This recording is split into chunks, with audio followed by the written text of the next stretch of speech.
So this anime season, we've had an anime come out that supposedly did a better job of making a delinquent story way better than Tokyo Revengers, called Windbreaker. I'll talk about that more on my other channel sometime soon.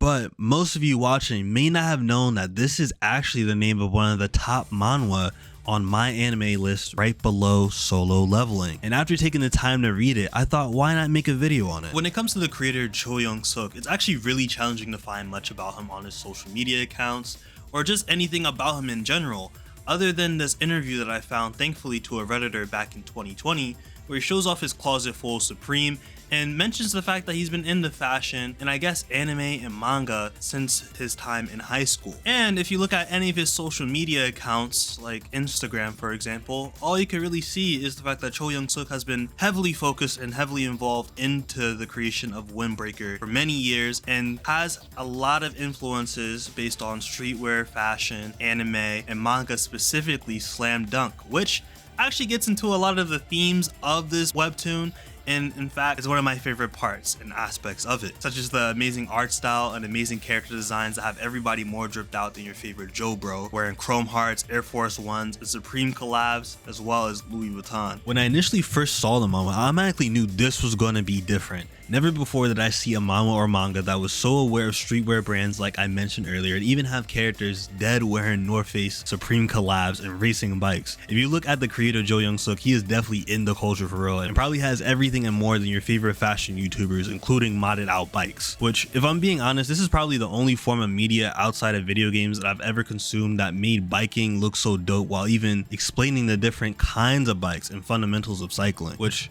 actually leads into the plot. So for those that don't know, Windbreaker is about a high schooler named Jay who is pressured to excel academically while having little time to make friends. Despite being student president and already being a straight A student, he is secretly a demon when it comes to biking, and is later invited to join a biking group by his classmate Minu after impressing him with a move that you probably shouldn't be practicing or attempting in real life. And without spoiling the story too much, this would later lead into different competitions with high stakes, lots of violence, street fights that will probably give King and Ashura a run for its money, drama, cringe weeaboos, and romance. Honestly, there's so many things I really want to talk about, especially since this is still ongoing.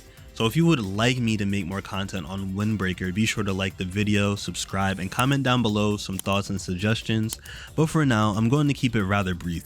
All you have to know is, if you're a big fan of manga / anime like Slam Dunk, Ashita no Joe, and any delinquent anime or series that comes to mind, including people throwing hands and having tear-jerking backstories, this manhwa's for you. If I were to say who my favorite character is so far, it would have to be the boy Dom. I mean, when you first start the manhwa, it's really hard to tell why this character is so goofy and why the creator decides to keep showing him so much, until we finally get that backstory and we see what kind of time and Dom is on when it comes to a lot of these situations that happen. And sorry for the spoilers, but this man literally has the least biking experience in the squad and was raised by a whole mafia boss. If I were to talk about someone with an insane backstory though, that would probably get a lot of people to shed a tear for the biggest menace in part 1. It would have to be Vinny. And even though I'm not fully caught up yet, I wouldn't be shocked if he actually ends up becoming my favorite character, not only because of how raw he is, but the redemption story after joining the group has just been so entertaining to watch. I mean, it's like Zuko all over again, I'm not gonna lie. But in conclusion guys, if Windbreaker were to ever get animated and turned into a K-drama, I don't know how Cho Young-suk would get around all the copyright related things.